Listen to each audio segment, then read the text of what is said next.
All right, let's take a look at the types of conflict theory. First, we'll talk through hegemony theory, second, feminist theory, and third, race theory. Let's talk about hegemony. All right, so the general premise here is that there's still a ruling class, so it still all fits within the big umbrella of conflict theory. And institutions still control everything. So education, the government, prison system, sports as an institution, all are these big mechanisms in society that dominate everyday life. The addition for hegemony theory is that culture and ideology are also added into the equation to ensure the status quo. So what that means is that the individual, rather than merely being, in effect, oppressed by these larger institutions, is also part of the game. So our cultural norms, our expectations, our expected behaviors of others, the values that we teach ourselves and teach others and teach our children, all of that is part of culture and ideology. And what it translates to, according to hegemony theory, is that the individual often is fighting against his or her own self-interest due to culture, norms, tradition, expectations of how they're supposed to behave. So in this case, though, we still have men, whites, and wealthy are in privileged positions in society. So we can see this occur in a number of places in sports. Often we hear phrasing similar to shut up and dribble, just do your job, work hard, don't complain, keep your head down. Some of those might seem as presented as values in society of just working hard, minding your own business. Oftentimes this shut up and dribble argument gets brought up when college athletes have in the past desired to have pay for their performance on the field or for their revenue generation for universities. And the commentary is you're getting a free education, so just go play, don't have these larger opinions or larger views. We also see hegemonic forces, or the force of culture, occur regarding fans and fan bases. So who's paying for new stadiums? Oftentimes it is not the owner paying for the new stadium, but taxpayers in the city. Property taxes often go to fund the building of new stadiums or trying to lure teams to new cities. So it'd be a show of disloyalty if perhaps you were voting against having a team stay or building a new stadium for a team or something like that. Also in sports, we see pressure for some athletes to take lower salaries, air quote, for the good of the team. Again, the owners aren't oftentimes taking a lesser salary or a lesser compensation. But the players within this system are asked to make sacrifices for others. And then largely there's a culture of capitalism. So showing that you're a good fan often means you're having to buy season tickets or merchandise or other decor for your house, uniforms. You have to have cable subscriptions to watch things on ESPN or additional subscriptions online to access your team's content. So again, there's in a way of showing that you're a fan, you have to sort of partake in capitalistic society. And then another hegemonic example really relates to the shut up and dribble, but how bad can it be if he makes millions? So that could be for an individual athlete who is complaining about something with society or something within the sports, but then also it can be sort of a larger view of how bad can society be if perhaps a poor athlete comes from nothing and makes it big and now is making millions, perhaps tens of millions. So we see that as well. There's the opportunity to get out of poverty and to get out of perhaps a bad situation. So if that opportunity is there for everybody, how bad can the situation really be? And it prevents us from perhaps having conversations about the continued disparity of wealth and the problems with having an extremely wealthy element of society and a large portion of society below the poverty line. And similarly to the shut up and dribble commentary, we sometimes see for someone making X amount of dollars, whatever that is. So for someone having a $20 million contract, you sure complain a lot. If you don't like it, leave it. Think of all the wealth and luxury that this country and this sport has given you. How dare you complain or speak up against this country? Feminist theory still, again, falls within conflict theory, so we still have haves and have-nots, but the focus here is on inequalities between men and women, and with a focus on women's rights.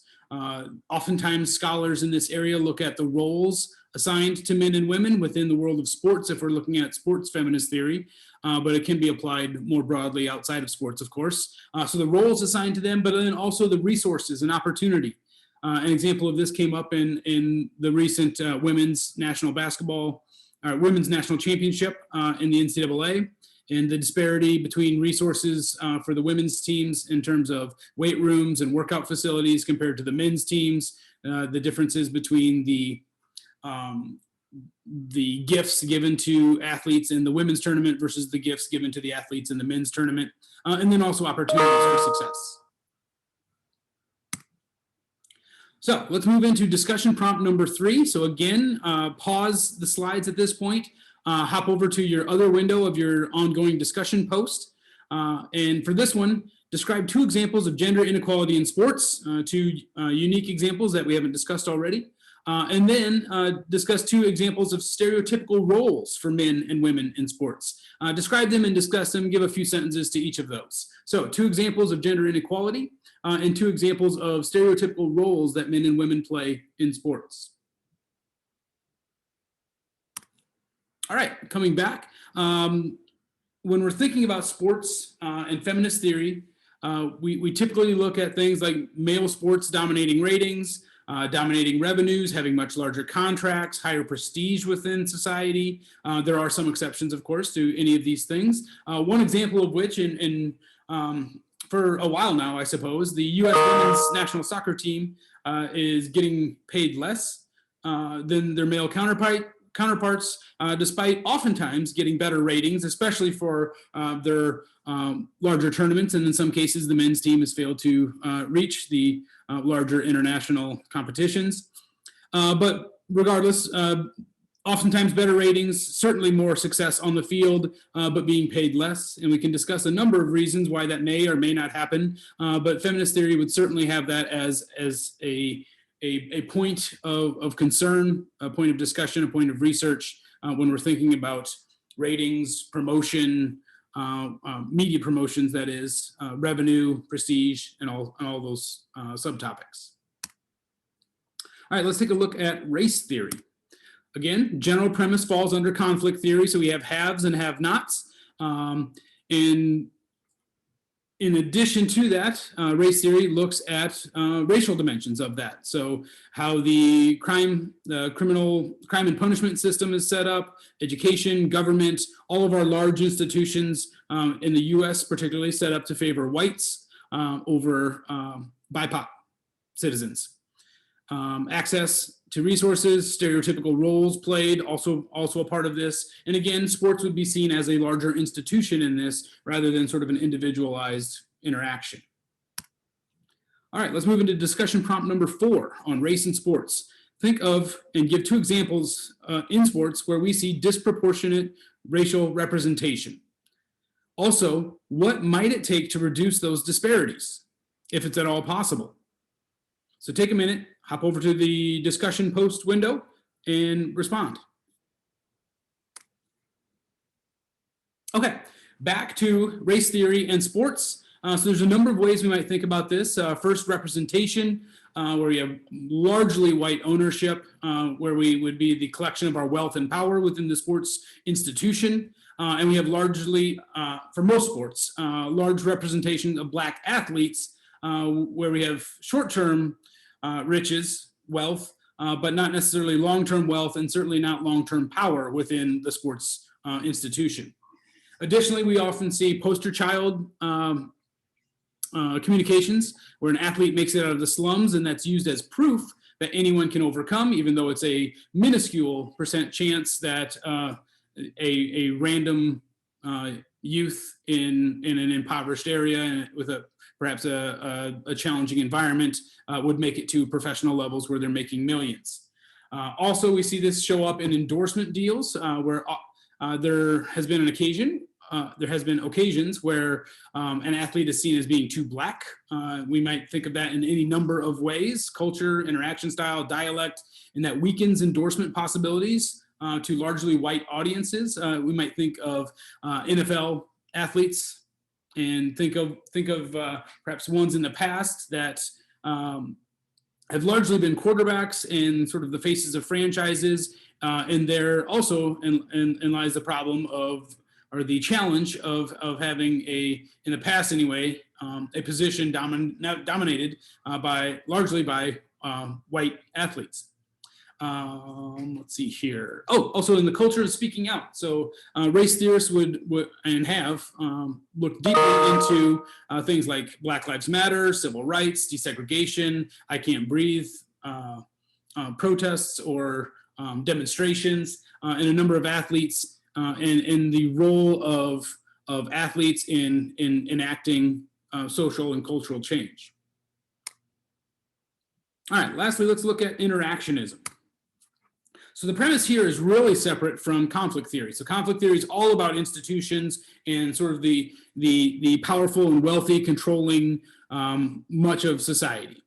Interactionist theory goes on the opposite end of that continuum of institutions down to individuals. Interactionist theory is all about focusing on individuals and the meaning and the symbols and the interactions that they have in their social world. This is really where the rubber hits the road of any sort of culture, is an actual social exchange between two people. The meanings in these interactions are constantly changing, and they shift as culture shifts. But it does shift the placement of power from these large institutions and this larger culture to the actual individuals. So there's individual responsibility here of how people are talking to each other, how people are interacting with each other. It isn't to say that culture and institutions don't have their place, but all of that power gets played out through actual individual interaction. And this allows for the potential for change. So if it's all in the hands of individuals interacting with each other, there's perhaps a glimmer of hope.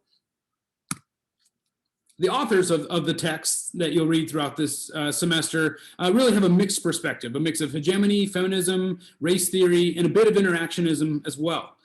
They take what's called a normative stance. So that means they think they know how society should be, or how it might be improved, and they aim to fix society, or at least fix some of the bad parts of society. So know that going in. It isn't necessarily that I agree with them or that it's right or wrong, but that's the position that they're coming from. And if we know that going in, that might help inform our discussions. All right, the last couple elements, the authors talk about sports as a microcosm of society. And we can certainly see some common characteristics that cross both sports and society, particularly US, Western civilization society, where we have an emphasis on competition, materialism, and that really plays out in capitalism. We have elements of racism going on. We have elements of deviance and rule breaking related to sports and society, but it typically returns to law and order, or there's an effort to return things to law and order and control. Some players are still above the rules, though, and we'll discuss that when we get into the section on deviance and sports. And then the last bit of conversation we'll have is treating the Super Bowl as a microcosm of society. And there's a number of crossovers here as well. So it's enormous cultural, a shared experience for a good number of Americans. There's specialization in the workforce. So we have owners, bosses, managers, workers, so various levels of hierarchy. There's a strong military presence, even in just the terminology around football, a blitz, an aerial assault, battle in the trenches on the line of scrimmage. There's military flyovers. There's a strong sort of patriotism and militarism associated with the Super Bowl. There's also structural racism going on, just as in society. So we have endorsements, roles played in advertisements, who has leadership positions on the field and off the field, that also relates to sexism. So masculinity and femininity are certainly on display in the Super Bowl. We think of the athletes on the field. We think of cheerleaders on the sidelines. Who's our typical sideline reporters, who are the ones calling the game in the press box. What roles, what are the gender roles for coaches, players, ownership, all sorts of elements of sexism and gender roles going on with the Super Bowl.